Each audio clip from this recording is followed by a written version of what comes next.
Hello dear learners, welcome to SBBM Smart Classes। आज आमे class 2 रो मानसांक माल बहिर प्रथम अध्याय एक अंक दुई अंक तीन अंक विशिष्ट संख्यार परिचय विषय रे आलोचना करिबा। तो ता पूर्वरु आमे प्रथमे कोन जानिबा एक अंक विशिष्ट संख्या विषय रे जानिबा। प्रथमे आमे कोन जानिबा एक अंक विशिष्ट संख्या विषय रे जानिबा। देख ये एक दुई तीन चार पाँच छः सात आठ नौ शून्य एगुड़ी को अंक कहुए। एगुड़ी को सब कौन कहुए अंक। एगुड़ी सब कौन अंक। देख एक दुई तीन चार पाँच छः सात आठ नौ एगुड़ी को सब कौन कहुए ना गणन संख्या कहुए।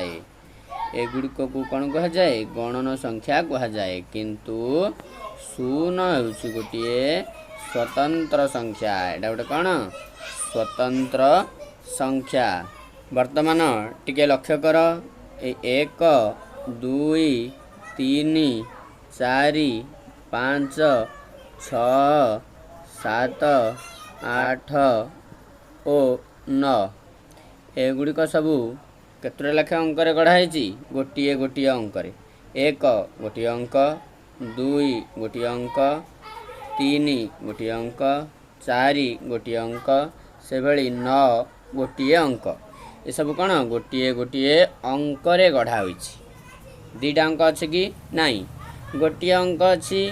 तेणु एगुड़िक को आम सब कौन कहवा एक अंक विशिष्ट संख्या। जो संख्या गुड़िक गोटे अंकरे गढ़ा होइथिबो ताकू आमे कौन कहवा एक अंक विशिष्ट संख्या। पाँच गोटे अंकरे गढ़ा तेणु आमे पाँच को एक अंक विशिष्ट संख्या कहवा। नौ गोटे अंकरे गढ़ा तेणु नौ को आमे एक अंक विशिष्ट संख्या बोली कहवा। एक अंक विशिष्ट संख्या काहाकू कहवा बुझा पड़ीगला। तो वर्तमान आमे देखिबा एई एक ठारू नौ मध्यरे सबुठारु सान किए एक। तो एठी एक हब सबुठारु सान संख्या। एक अंक विशिष्ट क्षुद्रतम संख्या किए एक। से भली एक ठारू नौ मध्यरे एक ठारू नौ मध्यरे सबुठारु बड़ बा बृहत्तम अंकटी किए नौ। ताहले आमे एठी कोन कहबा ना एक अंक विशिष्ट बृहत्तम संख्याटी हेउछि नौ। एक अंक विशिष्ट बृहत्तम संख्या किए नौ। ताहले एक अंक विशिष्ट बृहत्तम संख्या विषय रे आमे बुझिगले। ताहले आमे कोन देखिले ना एक दुई तीन चार पाँच छः सात आठ नौ एक ठारू नौ पर्यंत केतरा संख्या अच्छी गोटे दुईटा तीनटा चारटा पाँचटा छटा सातटा आठटा नौटा। एक ठारू नौ केतरा संख्या अच्छी नौटा। एगुड़े सब एक अंक विशिष्ट संख्या। ताहले एक अंक विशिष्ट मोट केतोटी संख्या अच्छी नौटी संख्या अच्छी। गणित रे मोट 10टी अंक व्यवहार करा जाए। गणित रे मोट 10टी अंक को व्यवहार करा जाए। से गुड़ी कहला एक दुई तीन चार पाँच छः सात आठ नौ ओ शून्य। गणित रे मोट यही 10टी अंक को व्यवहार करा जाए। किंतु शून्य होउछि गोटे स्वतंत्र संख्या। गणितज्ञ माने शून्य को स्वतंत्र संख्यार मान्यता देइछन्ति। ताहले एक अंक विशिष्ट संख्या उपरे तुम मानकर धारणा आसी जाइथिबो। वर्तमान आमे देखिबा दुई अंक विशिष्ट संख्या। दुई अंक विशिष्ट संख्या गणित रे व्यवहृत 10टी अंक मध्यरु जेकोसी दुईटी अंक को नहीं दुई अंक विशिष्ट संख्या गढ़ा जाई पारिबो। ଗଣିତରେ ମୋଟ 10ଟି ଅଙ୍କ ବ୍ୟବହାର କରାଯାଏ ବୋଲି ମୁଁ କହିଲି। ସେଗୁଡ଼ିକ କ'ଣ? 1 2 3 4 5 6 7 8 9 ଓ 0। ତ ଏଇ 10ଟି ଅଙ୍କକୁ ନେଇ ଆମେ 2 ଅଙ୍କ ବିଶିଷ୍ଟ ସଂଖ୍ୟା ଗଠନ କରିପାରିବା। ଦେଖ ବର୍ତ୍ତମାନ ଆମେ 1 ଆଉ 2 କୁ ଯଦି ନେବା 12 ହେବ।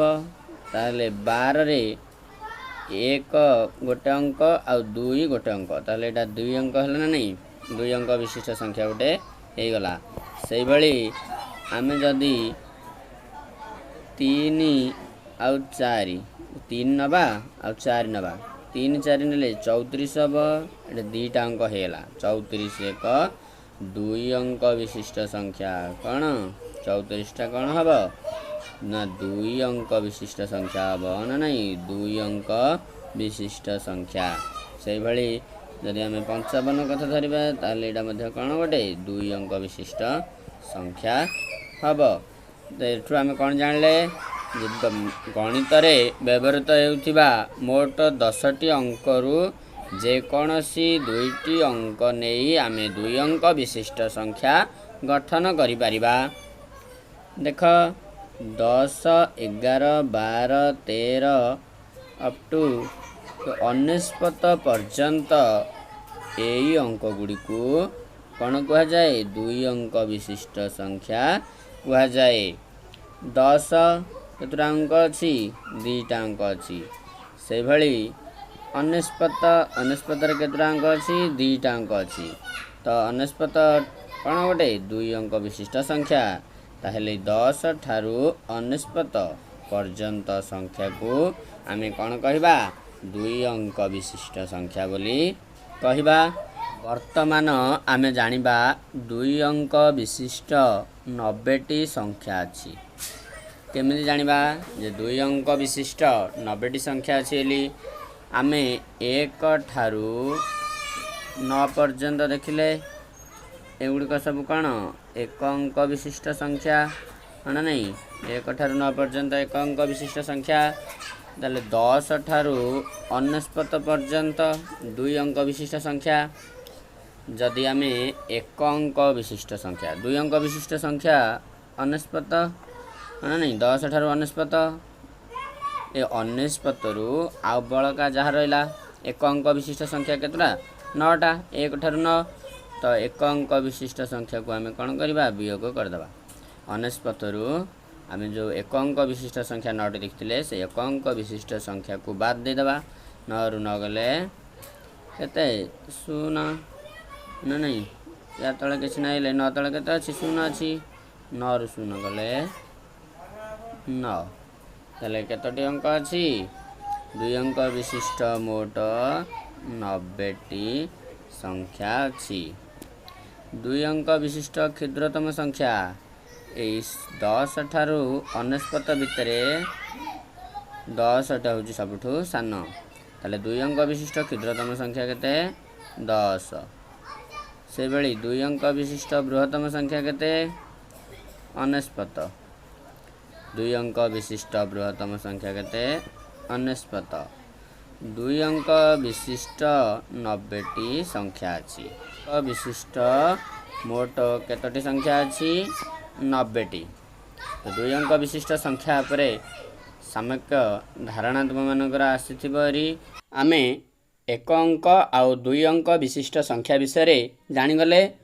ବର୍ତ୍ତମାନ ଆମେ କ'ଣ କରିବା ନା 3 ଅଙ୍କ ବିଶିଷ୍ଟ ସଂଖ୍ୟା ବିଷୟରେ ଆଲୋଚନା କରିବା।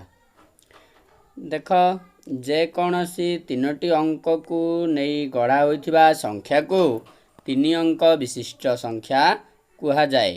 ଯେକୌଣସି 3ଟି ଅଙ୍କକୁ ନେଇକରି ଗଢ଼ା ହୋଇଥିବା ସଂଖ୍ୟାକୁ ଆମେ କ'ଣ 3 ଅଙ୍କ ବିଶିଷ୍ଟ ସଂଖ୍ୟା ବୋଲି କହିବା।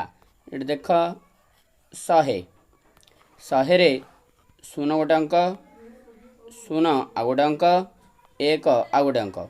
ତ ଏଇଟା କେତେଟା ଅଙ୍କକୁ ନେଇକରି ଗଠିତ? 3ଟି ଅଙ୍କକୁ ନେଇକରି ଗଢ଼ା ହେଇଛି। ତେଣୁ ଆମେ ଆକୁ କ'ଣ କହିବା? 3 ଅଙ୍କ ବିଶିଷ୍ଟ ସଂଖ୍ୟା। ସେହିପରି 500 45 ये 545 रे 5 गोटे अंक 4 गोटे अंक 5 आ गोटे अंक तो यही संख्याटी को 545 को आमे 3 अंक विशिष्ट संख्या बोली कहबा कहीं ना ये 545 तीनोटी अंक को नहीं गठित तेणु आमे आको कौन कहबा 3 अंक विशिष्ट संख्या। देख